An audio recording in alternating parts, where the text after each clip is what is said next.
and I am deeply and sincerely apologetic for that. I've been so deep in my own head and in my own heart and in my spirit, and I would just get a little honest with y'all because I think that sharing my truth helps me deal with my truth, and I want to do that on this channel, and I want the people watching to be able to do the same. So in order for me to spark that type of inspiration, I gotta walk the walk and talk the talk.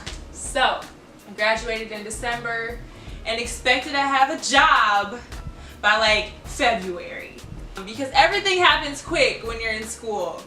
You know, everything you want you find out like quickly, because all it takes is an email or like a tweet, and it just doesn't work like that in the real world.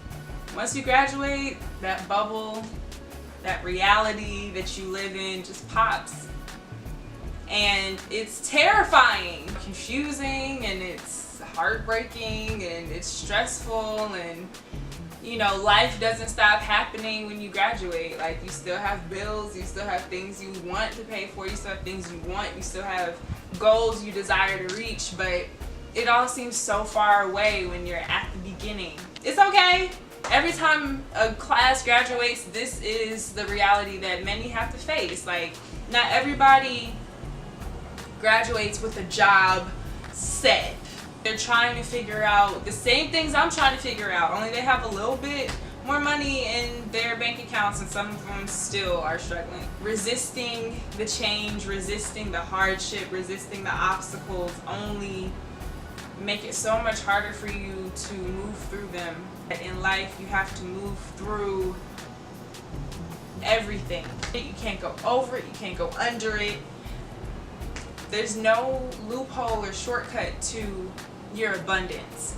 I have noticed that during this time of like struggle and just internal conflict, I have been just thinking, okay, like, how am I gonna do this? Like, what's my next move? Like, okay, like, she's having a baby, she's getting married, she has a job, oh my gosh, Casey has YouTube, and I'm just getting started, and my friends are starting, you know, I'm just like doing all this, comparing myself to other people. It's just freaking me out, basically. Like, I'm just freaking out. I'm like, how am I gonna do this? How am I gonna do this? How am I gonna start? How am I gonna start? And then I just start crying, and I just keep crying until I get to a place where like I'm okay, and then I'll get all worked up again when I try to start again, and I'm just like all paralyzed from fear of many things: rejection, failure, success, so many things, and it's none of it's productive. It's all keeping me from what I actually want to do, which is produce and serve and be creative and have those creations help others. And that's all I want to do. One, you're always growing. Remember that. You are always growing. Two, it is unproductive to just sit and dwell, because the more you sit and dwell, the less you're actually doing, the less you're actually overcoming, the less you're actually learning. And that's not to take away from what you learn in those moments of introspection and self-reflection, but it is a warning that the longer you stay in that little 0 point before the actual rush of abundance and manifestation and living in the reality that you want comes, you know, the hardest part is getting started, and it even takes work to get started.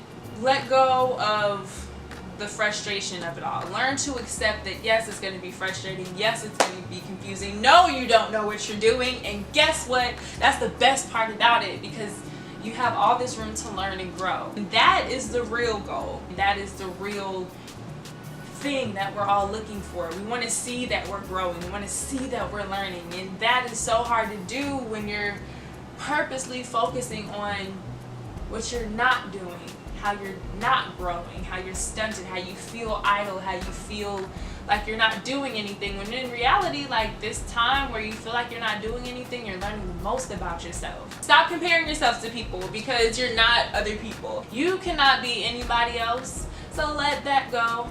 Let it go, release it, wish others well, congratulate others for their success, congratulate others for their happiness and their abundance, so that when you get yours, you have somebody say, hey girl, you did it. Hey man, you killing it. Spread out the love that you wish to receive, because it all comes back tenfold. Don't say, oh damn, Oh, universe, why aren't you giving me stuff? Oh, woe is me. Why can't I be like Beyonce? And just so we're clear, I don't want to be Beyonce. But Beyonce's freaking awesome. And it's hard not to be like, damn, Beyonce, am I right? But like, sincerely, don't compare yourself to Beyonce, because no one can out B. You feel me? One is move past the anxiety and overwhelming feeling of, or pressure of getting started. 2, don't compare or stop comparing yourself to other people. And 3, stop judging yourself so harshly. I believe that I am a creative force, and I just have yet to reveal it to the world. And as I am looking into myself, I'm realizing how big of a creative force I am. I am sowing that seed in my mind and in my heart, because that's what I want to be.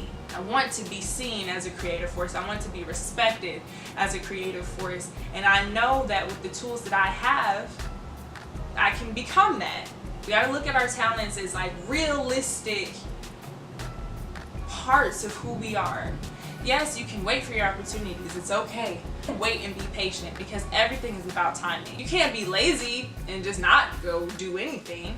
But at the same time, you can't force people to give you opportunities when they have the keys to open the doors that you want to open. So just like you can't force somebody to give you a job, you can't force anybody to give you an opportunity.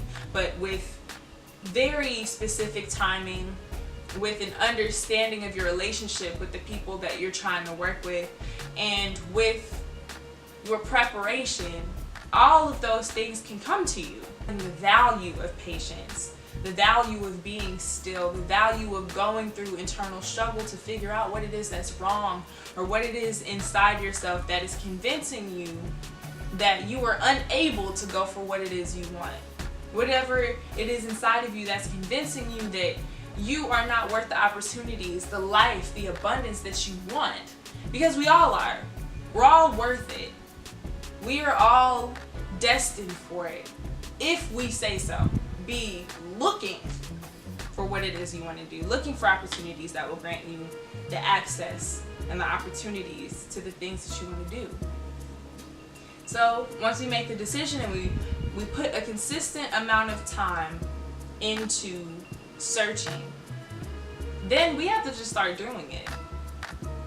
We just have to start doing it. If after a while you see that you've put in enough time, you've reached out to the people, you've really tapped into your network, you've tapped into yourself, you've asked the universe, and you really believe that these opportunities are going to come, you have to be able to sit and be still. Okay, it's going to come, let me just be patient. But while you're sitting and being still and being patient, also realize that you could also be working on creating your own opportunities. Your passion is for you.